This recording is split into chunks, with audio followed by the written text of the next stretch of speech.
네, 여러분 반갑습니다. 지난 시간에 이어서 현대물리학 10주차 강의를 계속해서 진행하도록 하겠습니다. 저희는 지난 시간에 계속해서 우리가 물질파에 대해서 공부를 하면서 더불어 물질파에 대해서 공부를 하면서 P는 어떤 아름다운 운동량을 갖는 입자와 그 운동량과 그것을 어떤 파동속으로 나타낼 적에 그 파장의 관계가 이 프랑크 상수와 일관계가 있다는 것을 우리가 생각하면서 계속 문제를 풀었는데요. 지난 시간에 말미에 그렇다면은 대체 이 물질의 운동이, 입자의 운동이 어떤 파동을 일으키는가, 이런 것에 대해서 우리가 이제 구체적으로 좀 생각해 보게 됐습니다. 그래서 5.6절에 보면은 파동, 입자의 이중성에 대해서 우리가 구체적으로 공부하게 되는데요. 우리가 알다시피 파동성에 대표적으로 나타나는 현상은 어떤 회절과 간섭이라고 했습니다. 예를 들자면은 이 강의실에서 지금 제가 전문을 조금 열어놓고 이렇게 벽을 대고 이렇게 이야기를 했는데도 이 언파가 파기 때문에, 파동성이 있기 때문에 문을 돌아서, 틈을 돌아서 나가서 벽 뒤쪽에 있는 사람도 저의 음성을 듣게 되죠. 그런 현상을 우리가 회절이라고 한다. 그 다음에 간섭도 파동의 대표적인 현상인데, 이건 오늘처럼 약간 비가 온 날에 비 오는 그 수면에 기름막이 이렇게 끼어졌을 적에 태양빛이나 다른 태양이 반짝반짝 안 하더라도 빛은 나오는 거잖아요, 사실. 그것이 비춰져서 어떤 무지개 무늬라든지 간섭 무늬가 나타나는 걸 우리가 볼 수가 있습니다.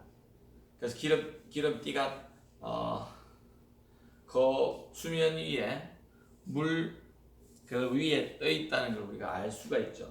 그것이 우리가 간섭 무늬입니다. 그 다음에 우리가 이것을 입자서 4장에서 우리가 배웠듯이 어떤 방전 효과와 컴프튼 효과, 그래서 시험 문제도 이렇게 출제가 됐었는데요.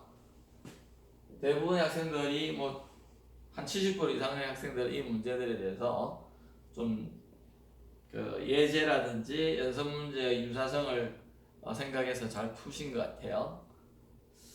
그래서 우리가 어떤 입자의 운동들도 이 두 가지를 다 가지고 해설할 수 있다.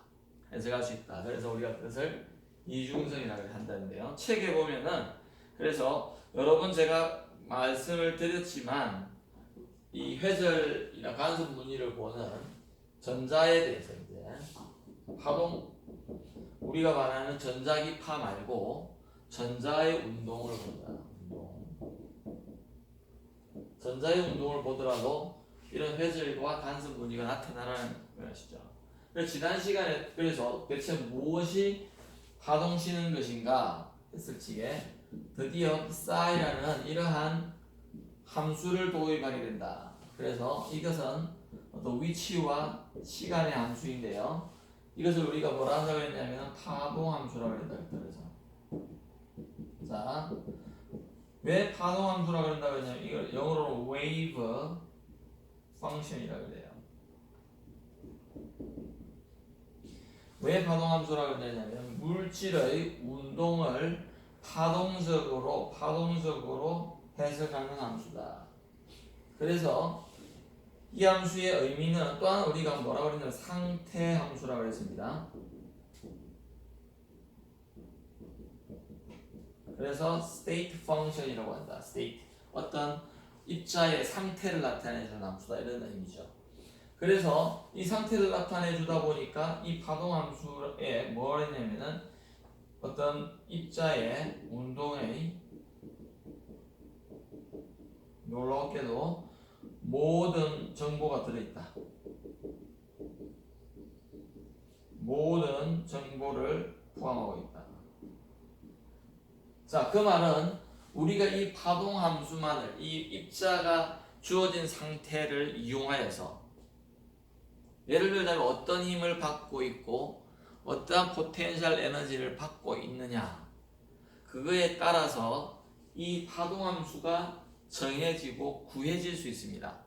나중에 우리가 6장에 가면은 그것을 구체적으로 배울 겁니다.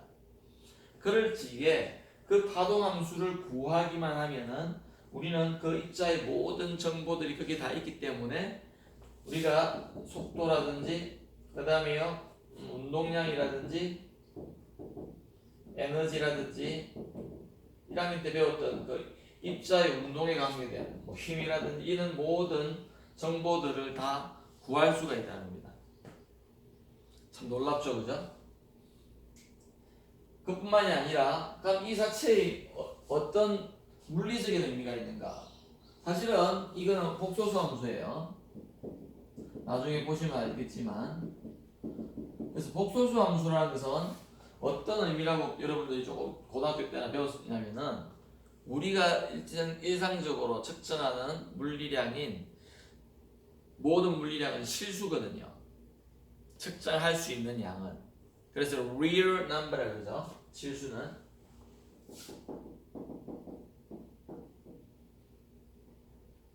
real number라고 그러는데 이 복소수는 헛수도 포함하고 있다. 그죠? 실수 더하기 헛수 이게 복소수잖아요.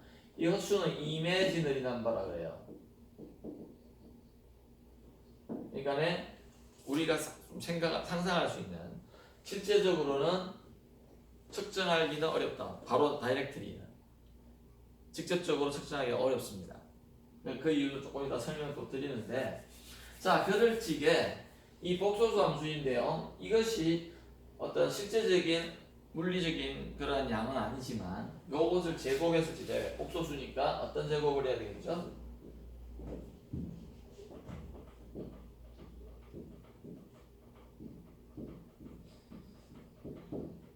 복소 공액을 곱해가지고 복소수 함수의 복소 공액 즉 a 더하기 만약에 i의 b 이미지너리를 나타내는 헛수를 나타내는 i입니다. 루트 마이너스 1로 배웠죠? 그렇다면은 만약에 이게 싸이였다. 그럼 이거는 요건 어떻게 되죠? 그래서 a 마이너스 ib 요 i 앞에 마이너스 쓰 그걸 복소 공액이라고 해요. 그래서 우리가 이거를 절대치의 제곱으로 배웠는데요. 이것이 알고 보니까 입자가 주어진 x와 t에서 발견될 확률이 들어가는 겁니다. 놀랍게도 확률이 그러니까 이 양자역학이 다음 주부터 조금 배우게 되는데요. 다음 시간부터 배우는데 놀랍게도 이 파동함수만 구하면은 발견될 확률도 구할 뿐만이 아니라 모든 입자의 정보를 다 알 수 있다는 거. 그래서 아마 다음 시간부터는 거기에 굉장히 초점을 맞춰서 할 겁니다. 그래서 이번 시간에는 우리가 5장을 마치게 될 건데요.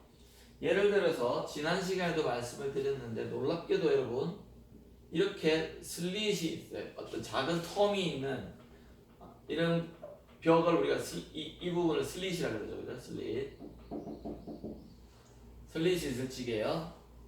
여기에 당연히 빛을 비춰주니까 레이저 같은 간섭성이 있는 그 말은 조금 이해하기가 어려울 수 있는데 서로가 연관성이 있는이라고 정의해 둡시다.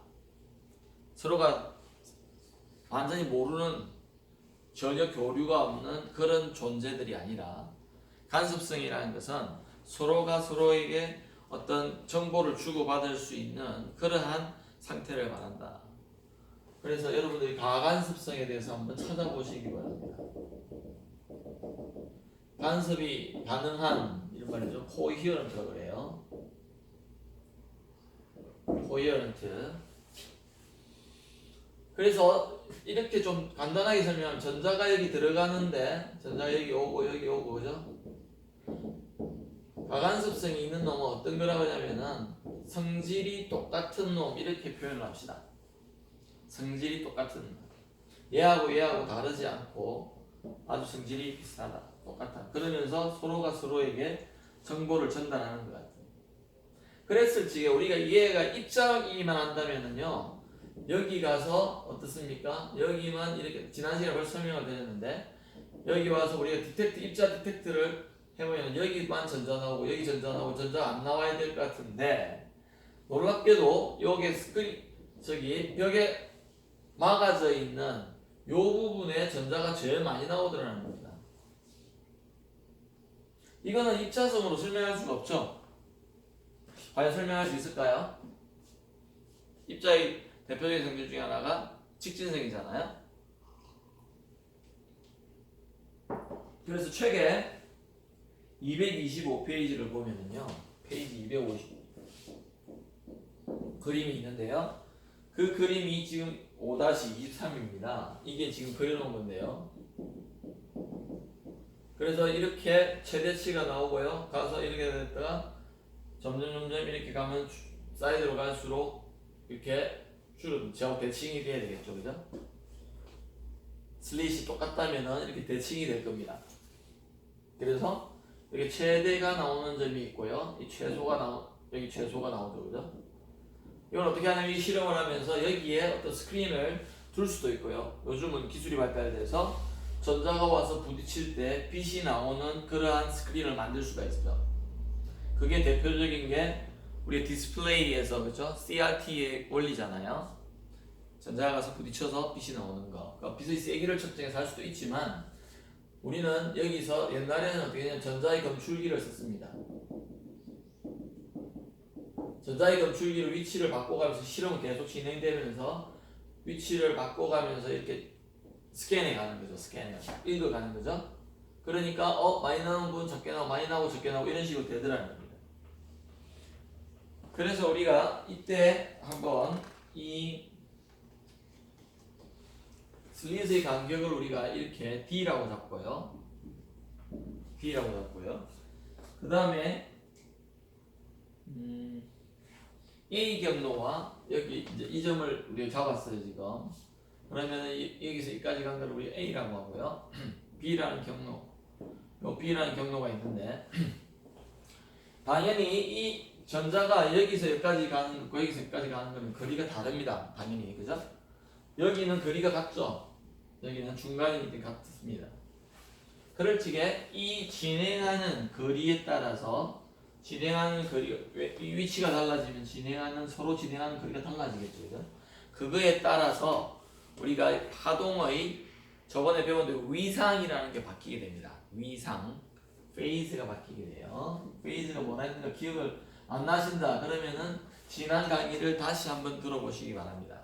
뭐라 그랬냐면요, 코사인 펑션으로 표현할 적에 요 가로에 보면 kx 마이너스 다음 시간에 잘 나옵니다.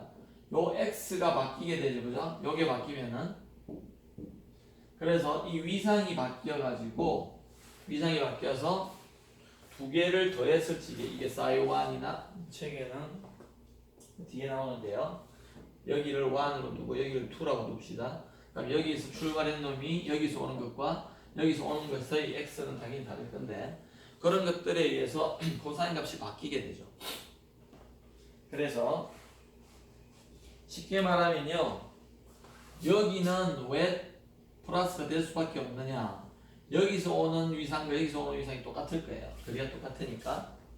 자, 그렇다면은 위상이 똑같으면은 코사인 값이 서로가 더하게 되겠죠.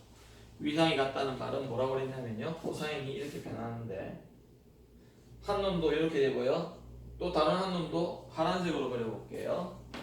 위상이 같다는 말은 주어진 시간과 위치에서 똑같이 이렇게 가는 거잖아요.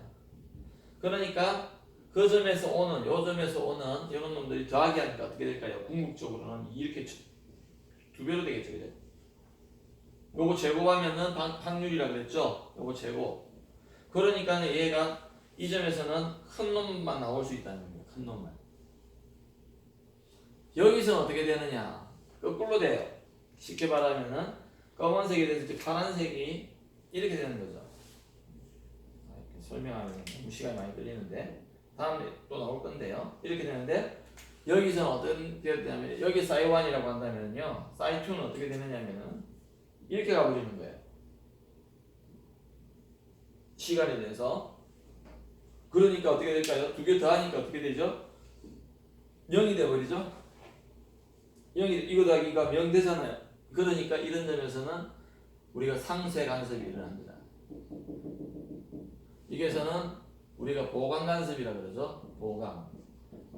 두 개가 더 커지는 이런. 그래서 상쇄 간섭이 되는 그 점에 대해서 우리가 한번 뒤에 보는데요. D 나중에 계산을 해보니까 이 D의 사인 세타가 2분의 란다. 이 D 사인 세타라는 게 뭐냐면은 자 보십시다. 요것을 우리가 세타라고 했을 적에 요게 세타죠. 그렇죠? 잘 보세요. 요게 지금 B고요. 그 다음에 이렇게 그렸을 적에 이 직각삼각형입니다. 그럼 D에 여기 세타라고 합시다. 요거 세타. 그럼 D 사인 세타는 이 거리가 되겠죠, 그죠? 빨간색으로 표현해 보겠습니다. 그럼 D 사인 세타는 요게 될 거예요. 요게. 그러면 뭘까요? A와 B 경로의 경로 차겠죠, 그죠? 전자가 진행한 거리의 차이라 이 말입니다. 경로라는 말은 전자가 진행한 그 노선을 말하는데 그것의 차이가 D 사인 세타가 되는데 이때 이것이 2분의 람다의 어떤 정수배 이런 식으로 되는 점은 다 상쇄 간섭이 일어난다. 그래서 대표적인 게 요점이다. 그 다음에 요점이 또 나오겠죠. 2분의 3람다, 2분의 5람다 이런 식으로 갈 거예요. 맞습니까? 뭐가요? 세타가 변하는 거죠. 계속 이 점이면 또 세타 변할 거고 그죠? 그래서 책에 여러분들이 그림이 나와 있는데 5-23식에 그렇게 돼 있고 요것이 이렇게 갔을 이게 B라고 할지게 요거와 이루는 각도 세타다 이렇게 돼 있습니다. 요게 세타고요. 그래서 우리가 만약에 잘 보십시다. 이거의 운동량이 지금 P예요. 이렇게 가죠. 그럼 람다는 어떻게 된다 그랬죠? P분의 H입니다. 요 람다가 지금 2람다예요. 이거는 우리가 많이 여기도 적어놨잖아요, 그죠? 여기 적어놨죠. 그럴 적에 이 입사하는 전자의 운동량을 안다면은 우리는 요 람다를 압니다. 그럴 적에 당연히 이걸 알기 때문에요. 이 세타가 요 T만 정해진다면, 요 슬릿 사이의 간격만 정해지면 벌써 세타는 정해져요. 이거 알고 이거 알면 이거 정해진다는 거예요. 그래, 그게 우리가 이 간섭 무늬가 나타나는 건데요. 그래서 우리가 알다시피 사인 세타 이래 되니까요. 우리가 어떻게 될까요? 사인의 세타는 어떻게 되죠? 2D분의 람다인데 람다가 어떻게 된다 그랬죠? 2D분의 람다가 PX분의 H가 되겠다. 그죠? 이게 지금 PX로 이렇게 간다 그랬잖아요. 그죠? 그래서 PX분의 H 요것이 사인 세타인데 사인 세타가 워낙 작기 때문에 이 거리가 굉장히 길어요.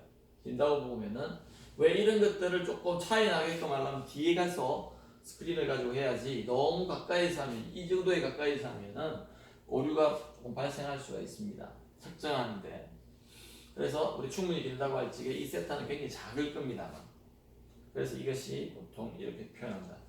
사인 세타가 굉장히 작으면 사인 세타하고 거의 같거든요. 그 식이 5-30식이 되는데 이까지 지난 시간에 했어요. 지난 시간에 한 거를 좀 더 자세히 설명했습니다. 그 다음에 그럼 우리가 과연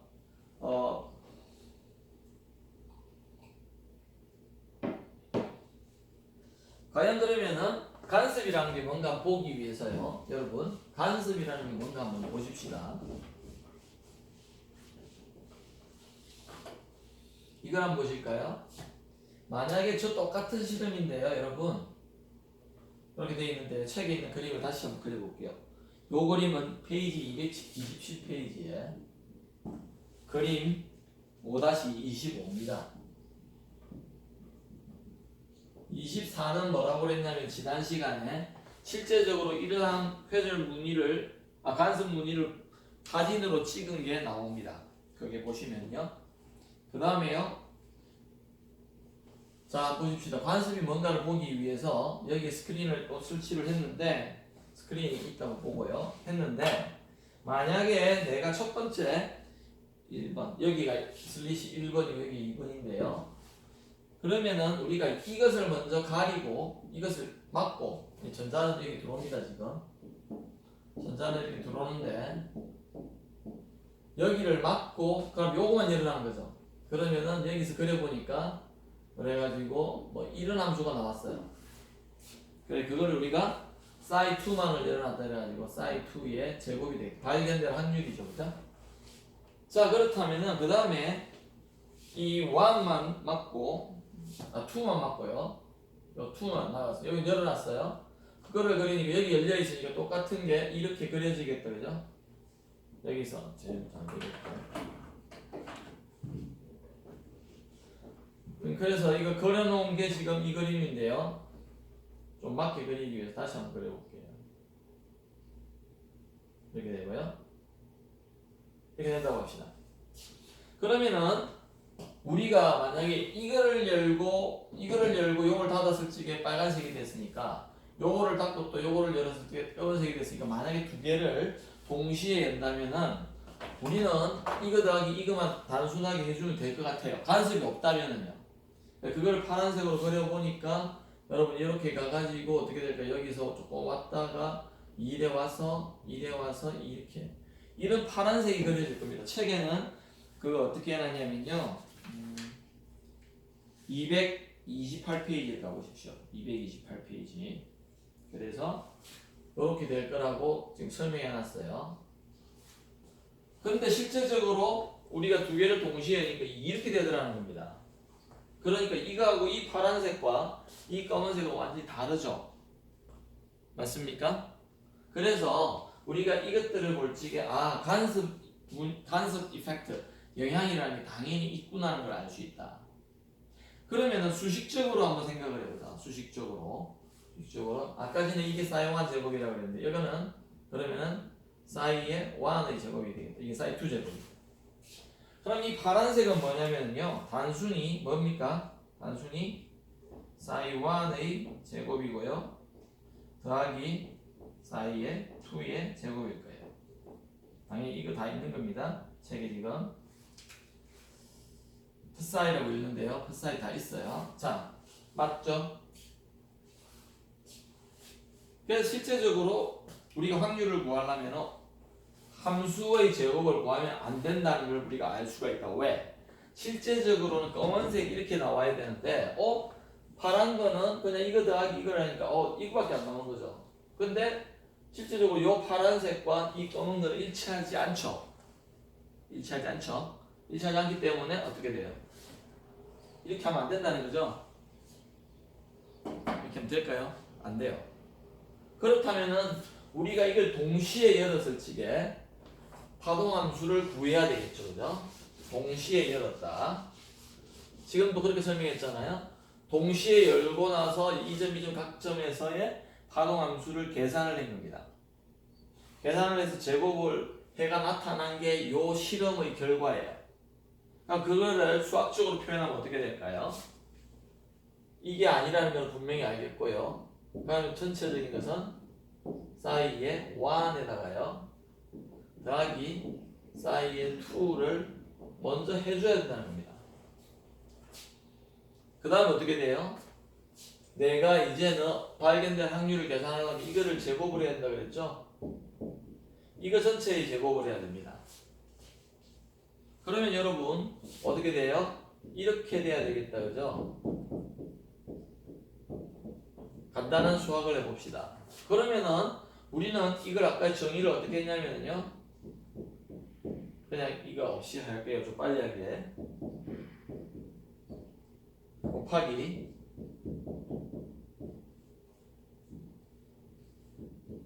복소수 공액을 꼭 해줘야 되죠. 그러면 이거를 전개를 하면 어떻게 되냐면요.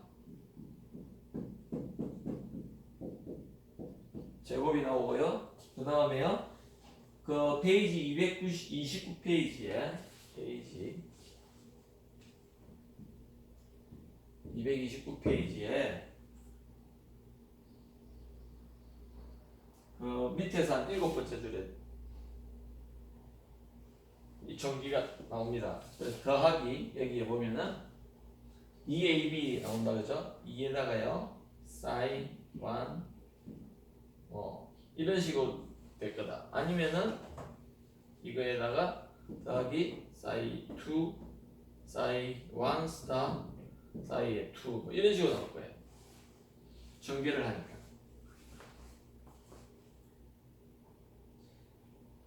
그래서 우리가 이것을 그래서 해보면은요 상대적인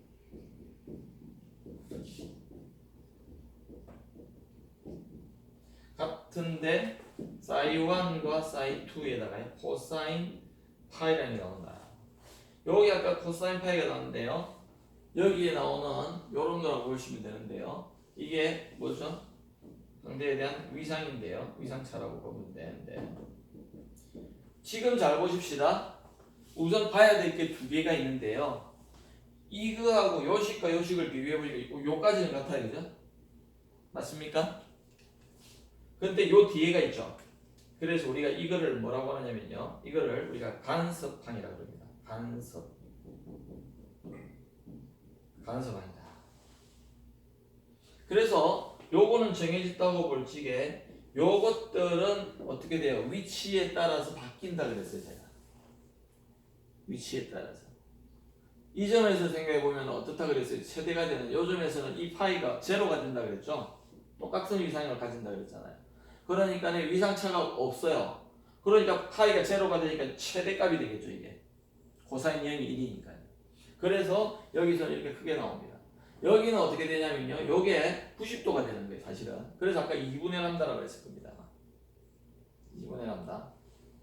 그럴 적에 코사인 90도가 되니까 이게 0이 돼요, 0. 그러니까 이 텀이 없죠. 마이너스 1이 돼야 돼요, 쏘리. 마이너스 1이 돼야 돼요. 그래서 이거 제곱 더하기 이거 제곱 더하기 빼기 이 마이너스 1이 되니까 빼기 2에 뭐 해가지고 이게 0이 돼야 되거든요. 0이 되니까 여기 0이 되겠죠, 그죠? 그래서 여러분들이 그걸 생각해야 되는데 그것을 우리가 그림으로 한번 보십시다. 그림으로.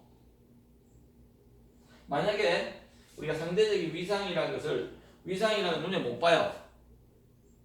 못 봅니다.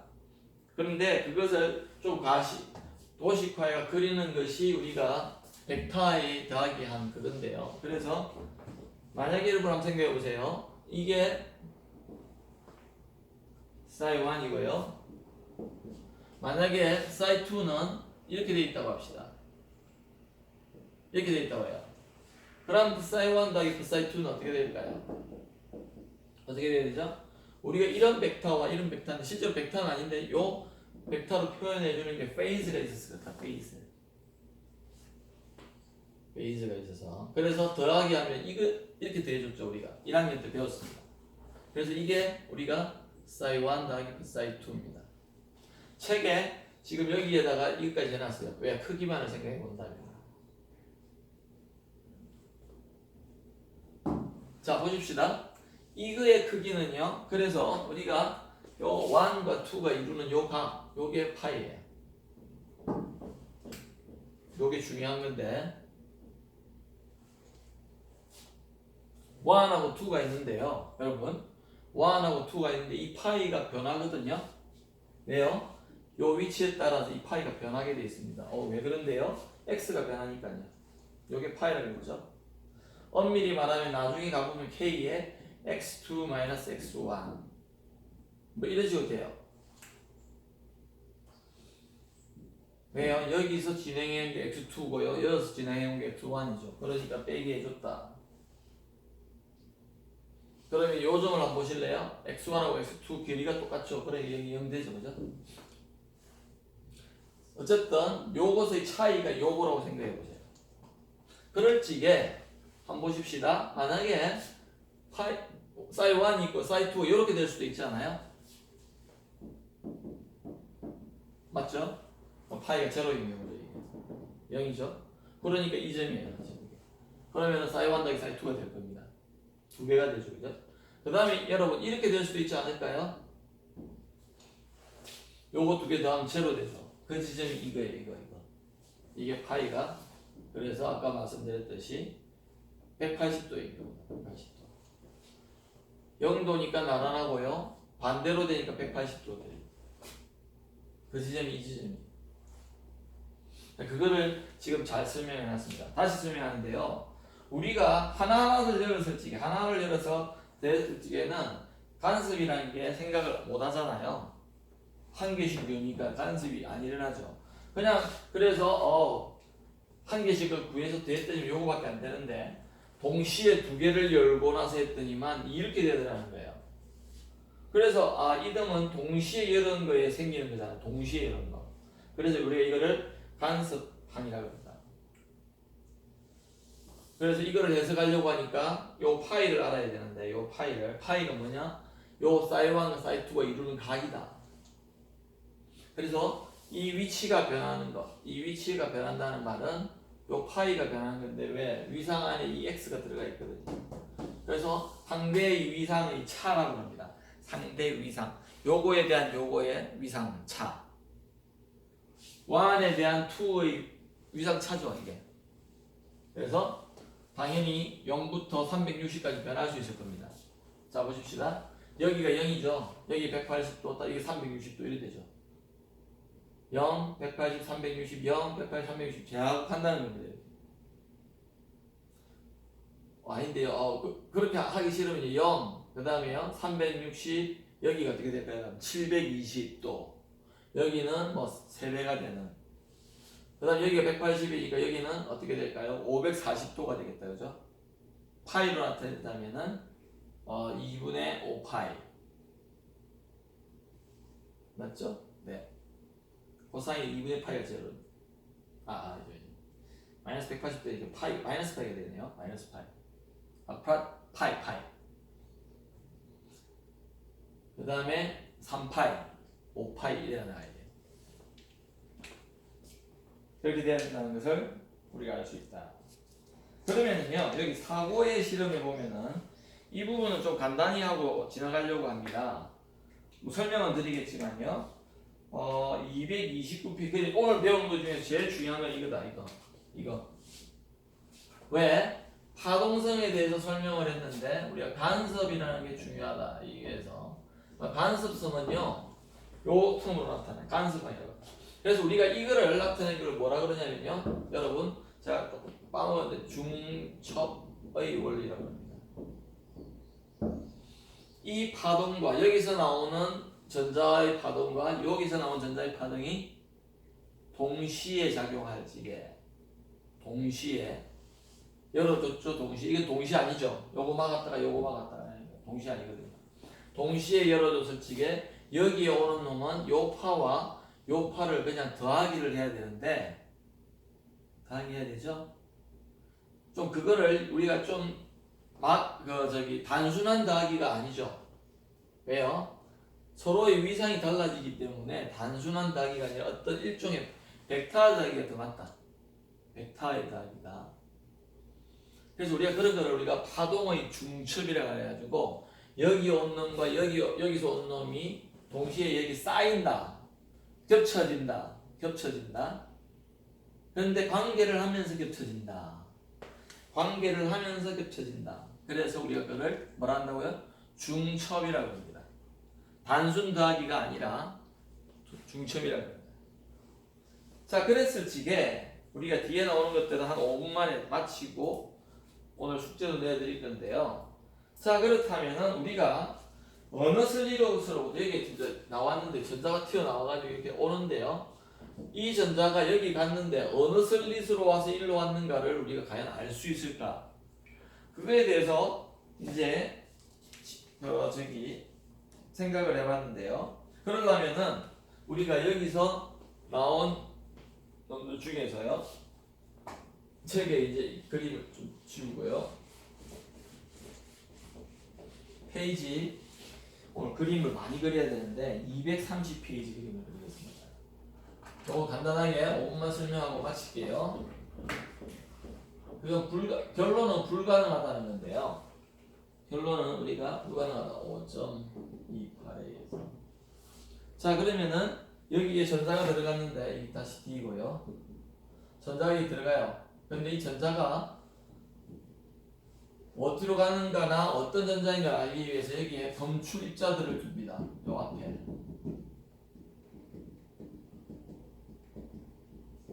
검출 입자를 붙이게요. 책에 어떻게 되냐면 그래서 여기에 얘가 지금 회전이 가려면 어떻게 돼야 됩니까? 여기서 1로 가든지 어떻게 돼요? 신기하게도 px로만 넣어줬는데 여기로 갔다는 말은 py도 있다는 말이네요. 맞습니까? 지금 우리가 빛도 마찬가지로 전자가 여기에서 많이 나왔다는 의미잖아요. 여기서 많이 나왔고 여기 안 나온다 이 말이죠. 그 말은 여기에 실제로 전자 같다는 말이죠. 전자 계속 같잖아요. 같다는 말은 이만큼의 여기서 이렇게 오는 것만 있었는데 여기서는 이런 운동량만 있었는데 여기 같다는 말은 이 y 방향으로 운동량 있어야 되지 않아요? 맞죠? 그래서 우리가 생각했을 때 이 검출 입자와 여기서 부딪혀가지고 여기 보면은요. 그래서 여기 델타 py 아래쪽으로도 갈 수 있죠, 그죠? 그래서 델타 py 이런 식으로 양쪽으로 운동량을 간다고 볼 수 있는데요. 산란되지 않은 전자는요. 여기 있는데 지금 산란되지 않아요. 계속 왔죠, 그죠? 근데 산란되는 놈도 있고 산란되지 않는 놈도 있는데 이런 놈이 뭘지게요. 우리가 이 극소 지점에요. 여기쯤 있죠. 여기 아까 전에 있다 그랬는데 이 극소 지점에 도달해가지고 간섭 무늬를 만들어내는 여기 안 부딪히고 편향되지 않은 그런 놈은 어떻게 되냐면요. 페이지 266페이지 아까 전에 썼는데 요 공식입니다. 요 공식에 해가지고요. 탄젠트 세타가 아까 뭐라 그랬죠? 2D px분의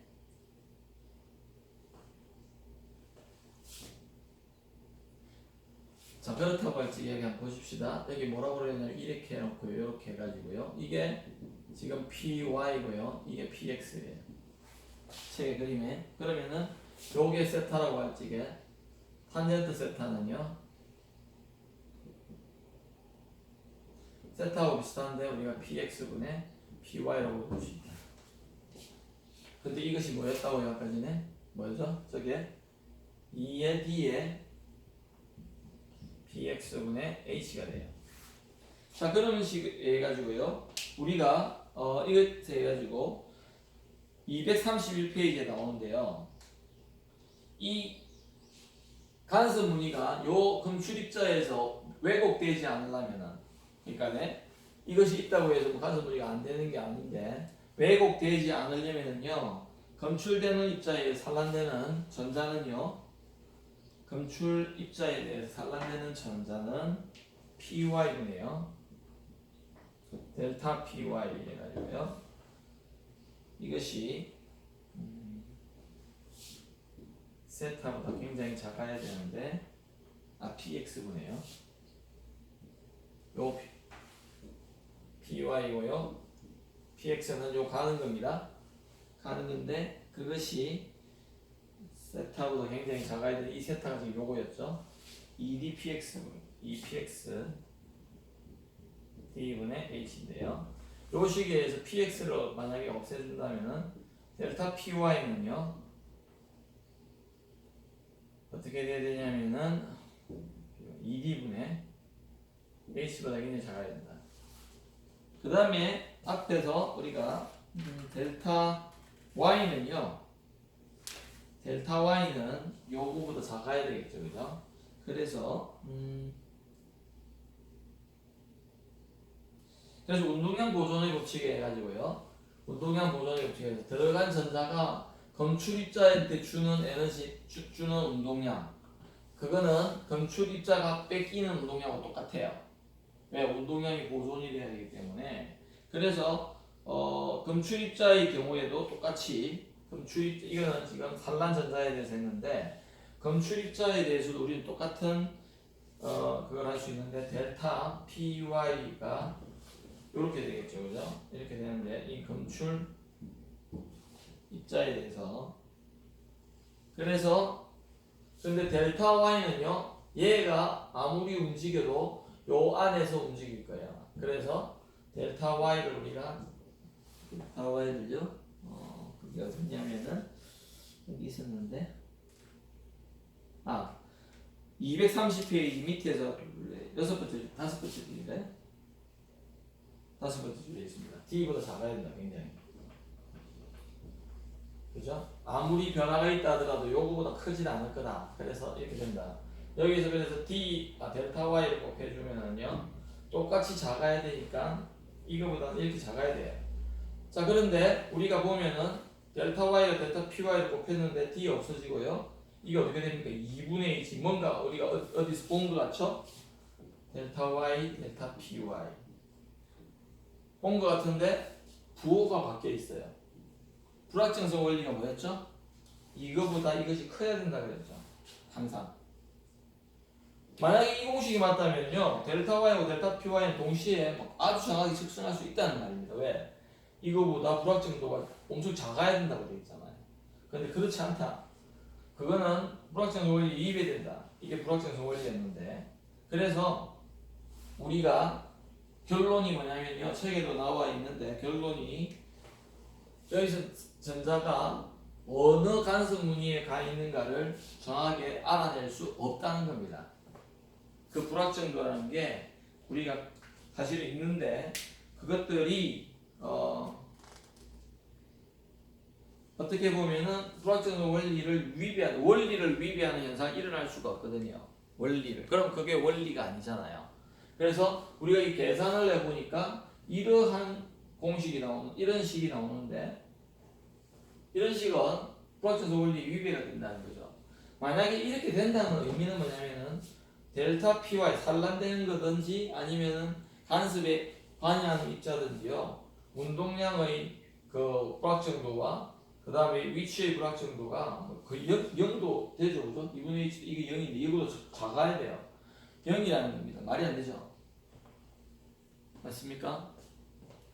불확정성 원리는 그게 아니잖아요. 지금 검출 입자를 여러분 이거 왜 줬냐면요, 측정하기 위해서 줬습니다. 측정. 불확정성 원리라는 게 뭐였죠? 입자의 어떤 상태를 측정하기 위해서는요, x나 만약에 x에 대해서는 px인데요, 이 두 가지의 물리량을 동시에 정확히 측정할 수 없다는 거 있잖아요. 동시에. 맞습니까? 그래서 그건 왜 그러느냐, 측정을 하기 위해서는 그 입자에게 다른 교란이라는 걸 줘야 된다는 겁니다. 교란이라는 게 뭐냐면 원래 입자의 상태를 퍼뜨리는 걸 말하는 거죠. 그래서 제가 뭐라고 그랬죠? 전자를 측정하려면, 전자의 위치를 재려면 어떻게 해야 된다고 했습니까? 거기서 빛을 쏘아서요, 전자가 오는 빛을 맞춰야 돼요. 맞춰서 다시 그 카메라 속으로 들어간 그거를 보고 우리는 이 전자 여기 있네 알 수 있잖아요. 안 그러면 전자 위치 모를걸요? 자, 그렇다면은 광자가 아무리 작은 거라도 와서 부딪혀야 되잖아요. 프레쉬를 터뜨려서, 그죠? 그러면은 부딪혔다 그러면은 이 전자는 부딪히기 전의 전자가 다른 전자가 되어버린다는 겁니다. 그러면은 다른 전자가 뭐가 다르다는 거죠? 운동량이 바뀌는 거죠. 운동량이. 위치를 재려고 했는데 위치를 재려고 하니까 얘가 운동 방향이 바뀌게끔 만들 수밖에 없다는 거죠. 그래서 동시에 이 x와 px를 측정하는 데는 한계가 있다. 그게 불확정성 원리예요. 그래서 그 원리에 위배되기 때문에 우리는 어떤 전자가 나와서 어떤 간섭 무늬에 컨트리뷰션 하는가, 공헌하는가에 대해서 정확하게 알아낼 수는 없다는 겁니다. 알아낼 수 없다. 그래서 그런 걸 써놨고요. 한번 다시 들어보고 또 책도 잘 읽어보시기 바랍니다. 그 다음에 231페이지에요. 위에서 둘, 셋, 넷, 다섯, 여섯. 산란전자의 운동량 변화가 검출입자의 운동량 변화. 거기에 옆에 운동량, 여기 이래가지고 운동량 보존의 법칙에 의해서 이 말을 꼭 써놓으십시오. 페이지 231페이지 231페이지 시까지 다 쳐서요. 7째 줄에 있는 말을 하는데 그 여백에 이것을 써놓기 바랍니다. 그래서 굵은 글씨로 제가 설명드린 거를 여러분 다시 설명하고 있고요. 시간이 됐는데 자 5장 숙제를 해드리겠습니다. 오늘 참 많은 내용을 배웠는데 제일 중요한 건 요거라고 했어요. 요거. 파동의 중첩의 중첩 요거. 그 전개를 하면은 저런 부분이 나온다.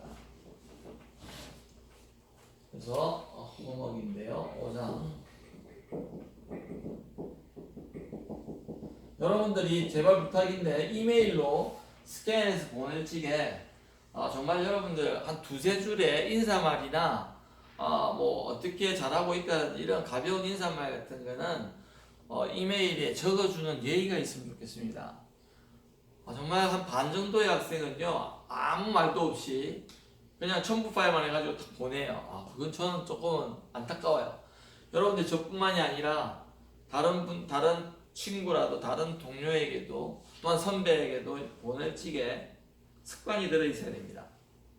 그래서 저는 아마 짧지만은 한 두세 줄에 여러분 안부를 묻는 그러한 거를 제가 굉장히 어렵거든요. 그냥 잘 받았다 이렇게 해가지고 계속 보내기만 하면 되는데 아니면 그냥 뭐 아무것도 안 쓰고 또 보내도 되죠, 그죠? 받았다는 의미로. 그건 좀 아닌 것 같아요, 그죠? 그래서 여러분들도 조금만 한번 신경 써보십시오. 그다음에 8번, 그 다음에요 12번,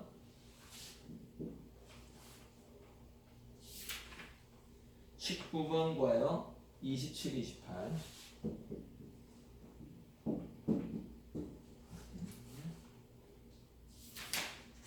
예, 이 5문제만 여러분이 한번 해보시기 바랍니다.